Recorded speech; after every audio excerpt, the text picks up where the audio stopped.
I have to start messing around with this a little bit more. But hello, beautiful people. Hope you're having a great day today. It's Drake, be Drake with Everything Culture, the podcast for all cultures, the podcast with a purpose. And as always, our mission statement comes from the words of Dr. Martin Luther King Jr. That is, he believed that men hate each other because they fear each other. They fear each other because they don't know each other. They don't know each other because of segregation. And because of segregation, we have miscommunication. So we created this podcast on the pillars of respect, communication, and consistency so we can know each other, so we can love one another. We come together every Sunday, 7:30 Pacific Standard, 7:30 Central Standard Time. Okay, we just switch it up a little bit. And this is our happy hour. We come together just to have conversations with our community, with our audience, with our supporters, and we talk about our most recent episodes as well as what's going on in society. And we touch on some topics that we may not usually touch on or talk about on the podcast itself. So, and we check in with each other. So, right now we have Shan, with She Gets It Pod. Oh, Shan, hey, Shan, goes. What's the website, Shan?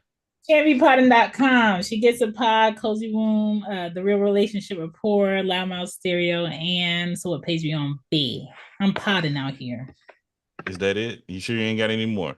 Oh yeah. Wear it right with Shan. Okay, there we go. Okay. And we have Jaya with us as well. Hey, Hello, she's hello, there. You can see her. hello. But yeah, so thank y'all for joining us. So if you want to join us, you want to come back, make sure to follow up with us later. But yeah, how y'all doing? How the week been? Pretty good. Week been rough. Yeah, Like, it's very demanding on me. mm, mm. You know, when you look at the clock and the clock is not your friend, one of them. Understood, understood, understood. How about you, Jay? Been pretty good. I was gonna say busy, but the as I have deemed him, the high maintenance baby was with my sister for this whole weekend, so I kind of got to reset mentally and clean up a lot of stuff that wasn't able to get cleaned because he won't take a full nap all the time. That's crazy calling the baby high maintenance, but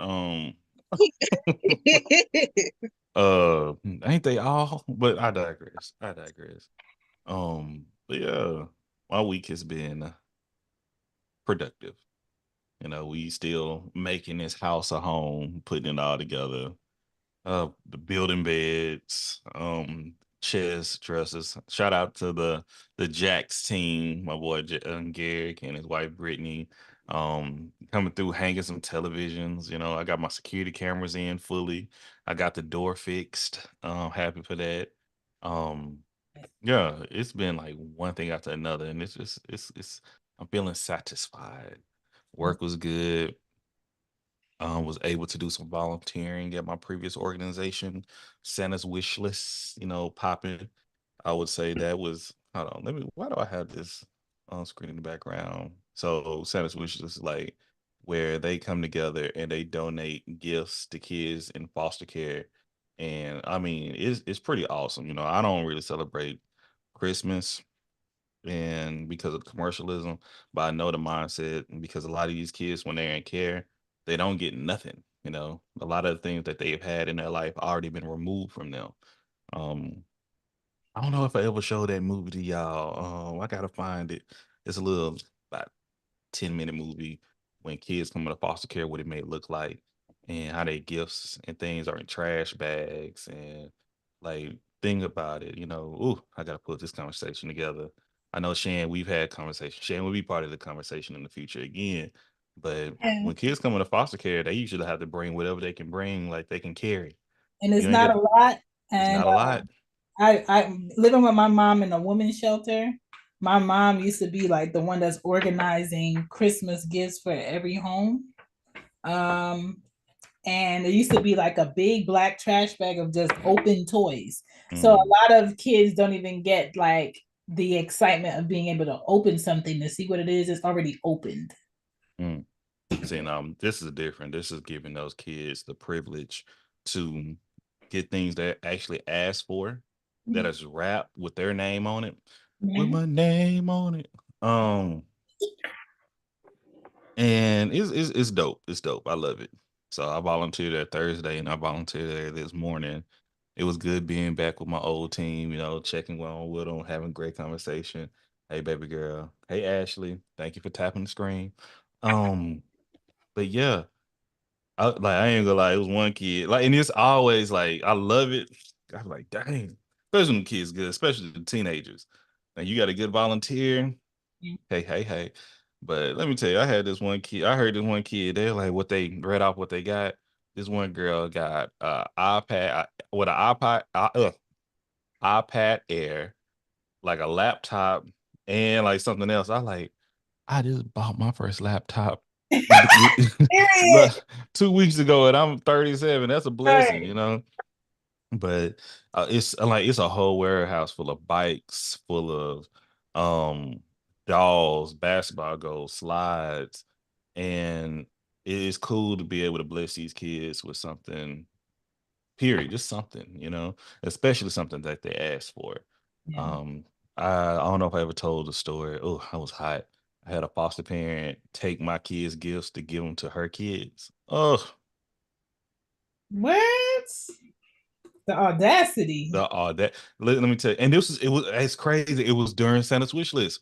So story time, everyone, story time. Mm. So this is my first year actually at the organization that I was talking about working for. And it always started off with me being green beyond my ears, me being so polite and forgiving and just thinking everybody's innocent. Okay. And I had a family of 9 kids. Okay. Mm-hmm. Count them, 9. It's a lot. All right. It was before I got on the case, it was a family of 11, but the other 2 aged out. Okay. Um, So the oldest one and the oldest one, I think the oldest one and 2 other ones, they were living in the same foster home. It's hard to raise all those kids in the same household. Okay. Mm. Parental rights been terminated. All right. So this foster parent, black foster parent, that she had like 3 kids of her own, and she had these other 3 to 4 foster kids in the same family together. All right. And my kid asked for a certain amount of thing, and I talked about him before to y'all. Um, Rest in peace, my guy. But when I tell you, he was just a quiet kid. He may have been, was it neurodivergent? And I could say he was, but case in point, he got some gifts. So they had an excellent volunteer. That girl did not play. She was on it, little short white woman. But sometimes, they be a little bit too pushy at times. And at this time, she called me. She was blowing my phone up. This is Santa's wish list is like on the last couple days. We already delivered the gifts out there, of course. And I'm at the holiday party. I'm turned up. I got my sweater vest ready. Okay, I'm lit. I'm about to step in here. Whatever was about to go down. But my volunteer and the attorney keep calling me. So I'm like, what? Okay, what's up? I remember it's being dark, and I was in the parking lot of a restaurant because we about to start the holiday party. And I pick up, she was like, and the caseworker's calling me, and they're like, hey, have you talked to so and so? I like, no. I like, but allegedly that the foster parent, Miss so and Not so, allegedly. you know, because it was unconfirmed, Yeah. took some of, I'm gonna call them Sonny's gifts and gave them to her kids. Mm. That woman wouldn't do that. I done talked that woman wouldn't do nothing like that. Y'all need to chill out. So I talked to the volunteer. The volunteer was on 10. Cause I just talked to the caseworker, the kid's a black caseworker. Volunteer on 10. She came over there, she did this. Like the kid called and told the volunteer this would happen. I'm like, well, maybe, he may have misconstrued something. Maybe that didn't happen. So boom. I said, well, let me call. This is like 7 o'clock at night, y'all. It's dark out here in Houston. Woo, woo. I called Miss So-and-so. Hey, Miss So-and-so, just checking. I talked to the caseworker and Miss So-and-so, and we don't want to get the kid in trouble, but I said straight up, was there any issues with the gifts, anything problems? Heard they were delivered, but it was also heard that he didn't get all his gifts. That's correct. What you mean? He got all these gifts and all that. He don't know all that. My kids need something, this, and that. Man, I hate when I have to become what is it called it? Professional. Gotta tap Oof. in. Is it like, man? And I'm trying to have a good time. I like, nah, that's you can't do that. I said, you get paid to have him in your home. Mhm. You do what no, and you did that money for him. You supposed to go to work for your own kids. Yeah. His gifts are his gifts, not well. He can't. They all share. Then it's up to him to share his gifts. He's Right. 16. You Right. know, I'm hot. So I called the attorney, like, it's true. I call it, it's true. Like, we go handle it. Can you make a special hearing? Because she's stealing from the kid. This is man, blah, blah, blah, blah, blah.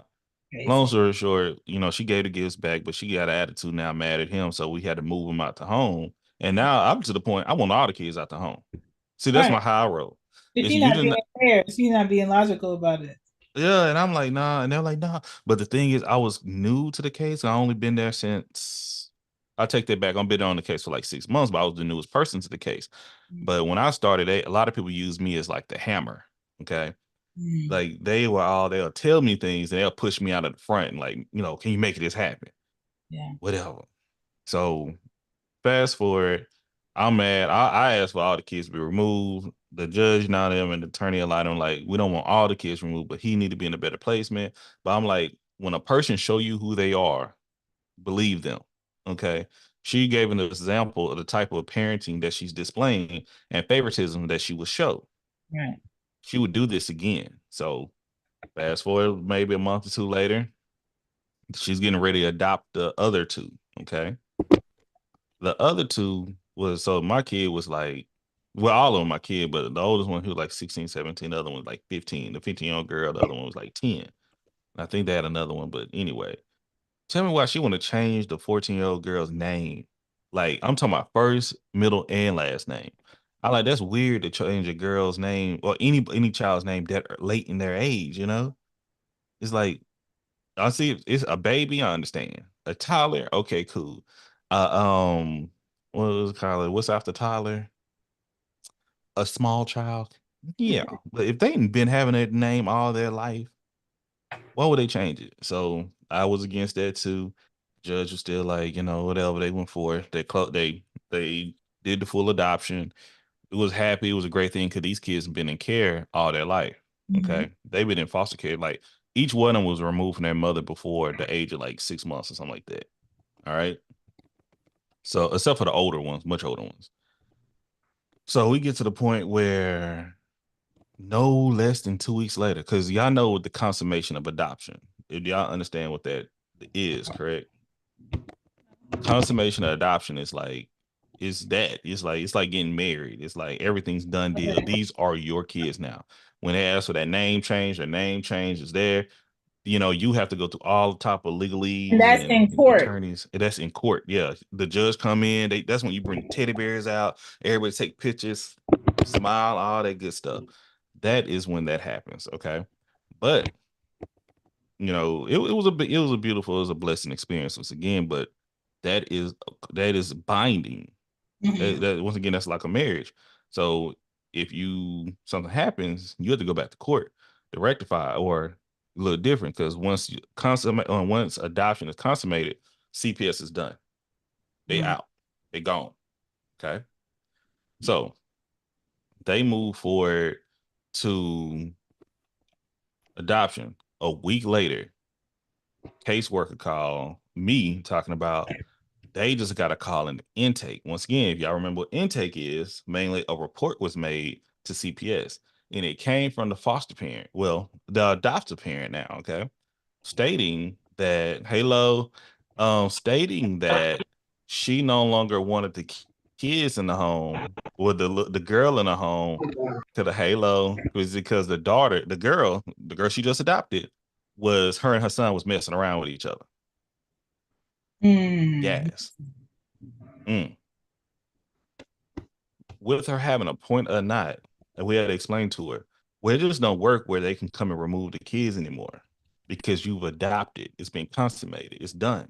Mhm. So what you're doing now, you're relinquishing, you're abandoning this child. Right. So guess what we got to do to all the children you have in your home?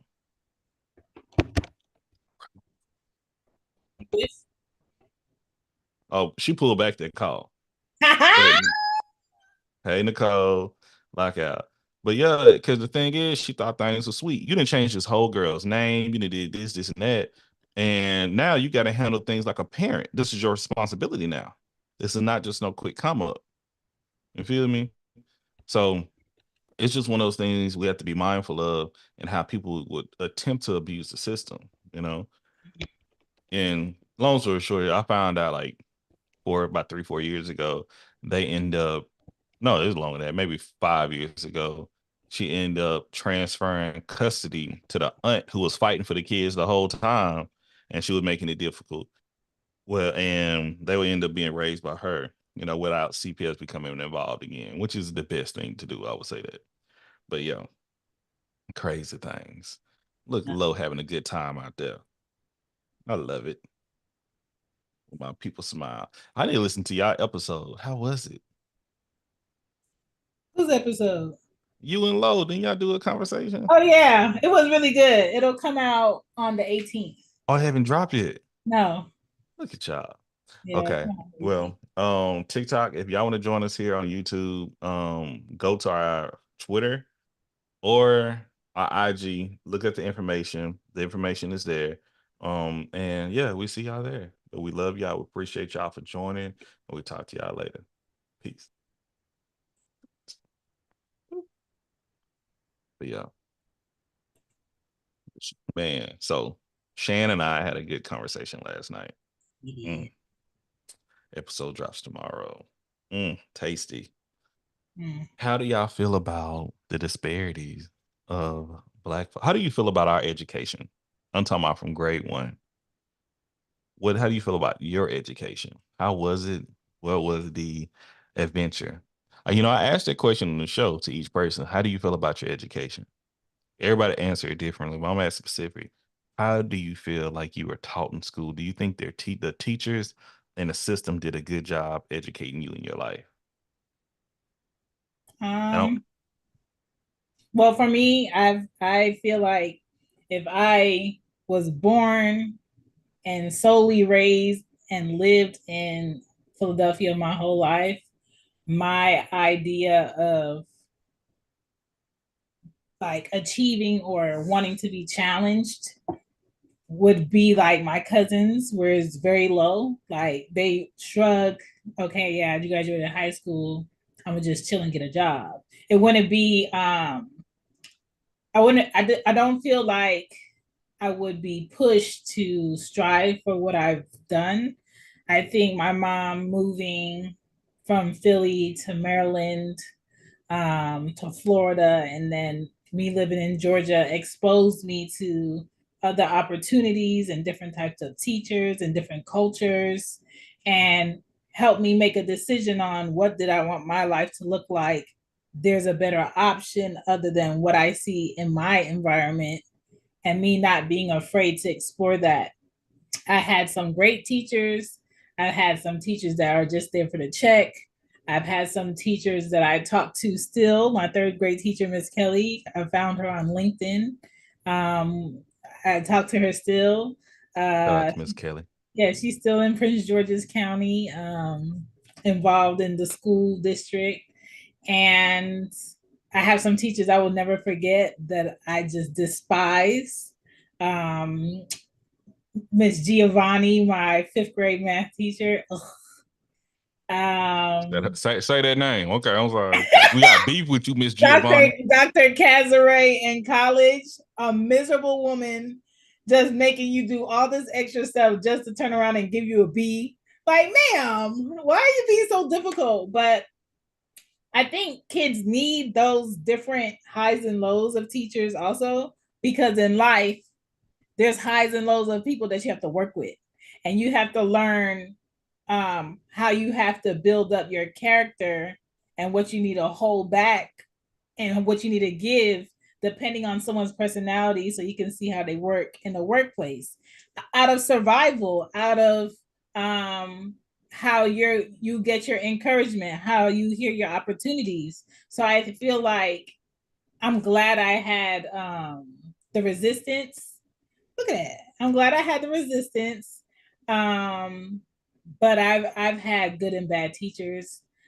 I feel like if I was like my mom and I went to Jamaica and I had my education, I would probably be like a super nerd. I don't think I'll be exploring my creativity like I am, but things happen for a reason. So there's that. I don't know why Zoom always showing you love and not me. So, okay, no, thank you. I realize, and I'm gonna read what Lo put up too. She expressed, I was educated primarily by the military system until high school, and it Mhm. was downhill from there. Damn, and that represents Philly. Like, Jaya, would you like to share? For the most part, growing up, I did Head Start in Alabama, came back to Georgia, and just been in Georgia for pretty much, I say 13 years because pre-K counts too. For the rest of my like in school, it's been in Georgia. Fifth to through eighth, I was in the Georgia Tennessee Mountains. That one, it was literally only one teacher that whole entire stretch that we were up there. But I was just like, I high key feel like you're racist. Hmm. Outside of that, it's literally only two teachers that in my heart I felt like they didn't like me. Then went back to see, it was my second grade teacher. Then I went to visit her when I was in third or fourth grade because we had a chorus class. So between that little stretch before it was time for that to start, I would go see my second grade teacher. She was just like, I wasn't mean to you, and it wasn't because I didn't like you. I was harder on you because I knew you were smarter than how you were acting. And then my third grade teacher, I swear up and down that lady hated me.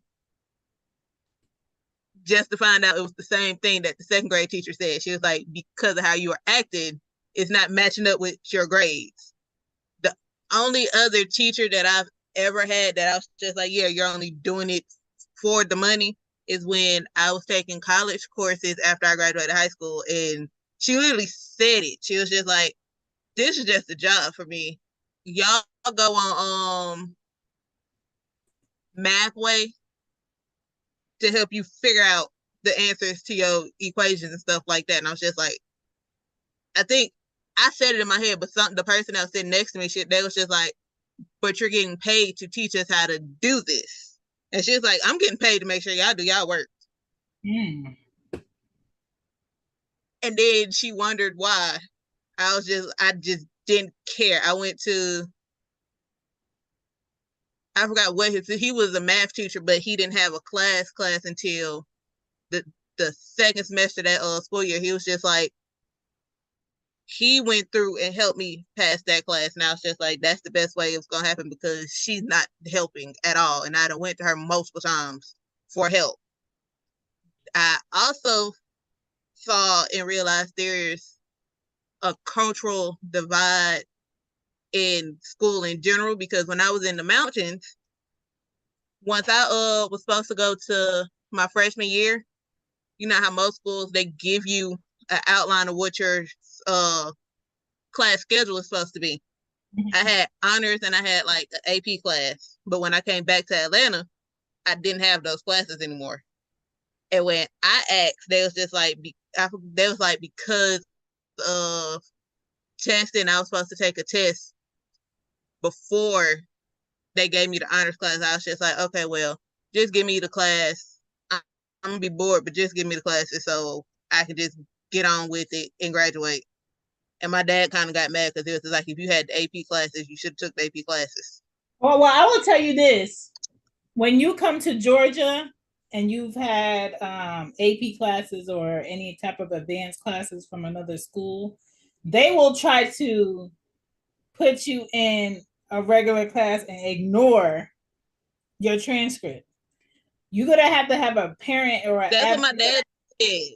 Yeah, fight for you because when it was earlier this year, There was a parent in the office saying, y'all gave my child the wrong classes, y'all gave her the wrong schedule, and y'all gotta fix it. And I'm not leaving here until you fix it. They will fix it, but you gotta push on them.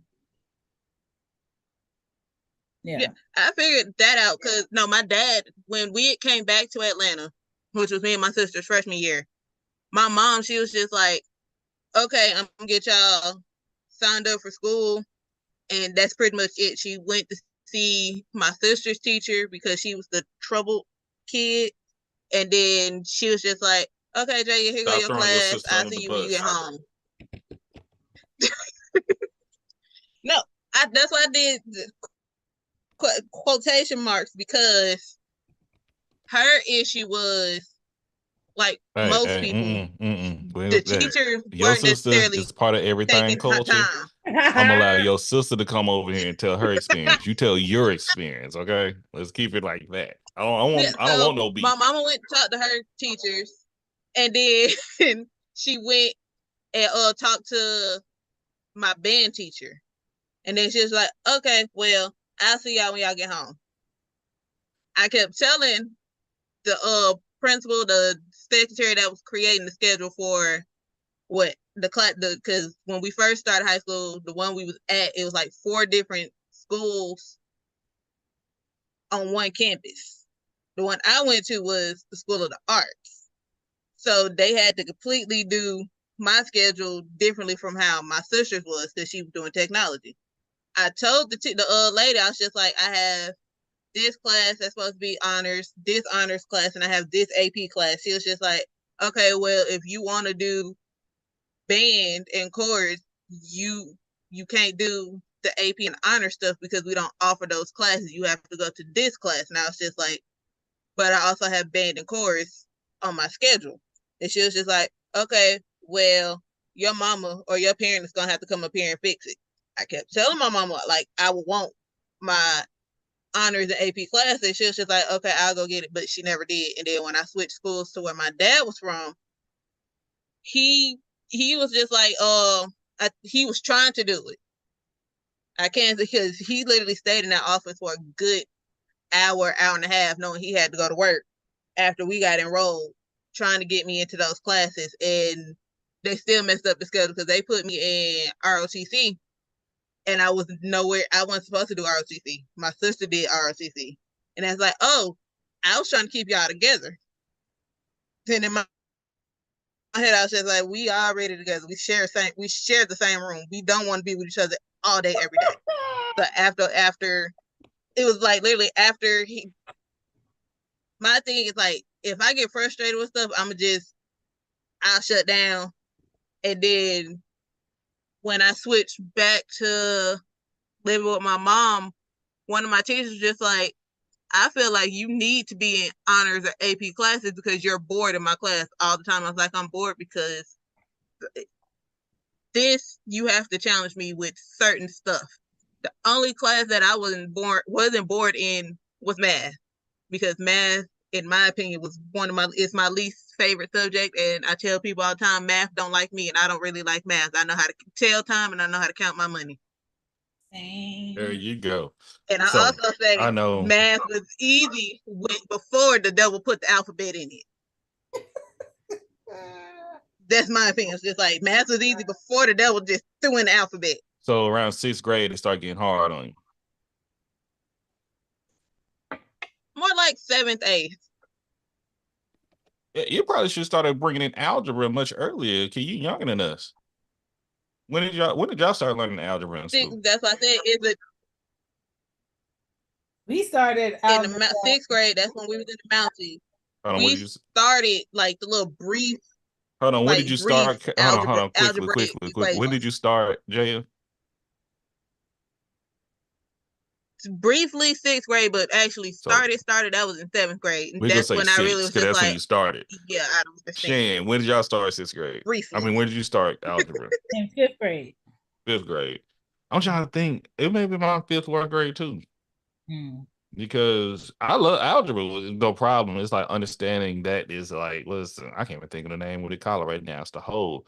But I know, look at these folks. See, they know we're about to get off YouTube, and that's when they want to jump in. I see the game. Mm-hmm. What's up, KG? I'm chilling, man. I was doing laundry, bro. I didn't know. I forgot all about the YouTube thing. Like I saw that you was off TikTok, and I was just like, "Oh, snaps!" I just be going TikTok to get a little started, get the revved up. But hey, YouTube, we're about to go into our private conversations, that we have with our audience, not our audience, but our family, our community. If you want to join us any Sunday, holler at us, let me know. We'll shoot you the info. We post the info, but we don't post the link. You know why? Frogs out there. All right. But I appreciate y'all. We love y'all. We look forward to talking to you. Make sure to check out the most recent episodes, especially with everything culture, as well as Shan B. Piden. All right. And support the rest of our people too. All right. We'll chop it up with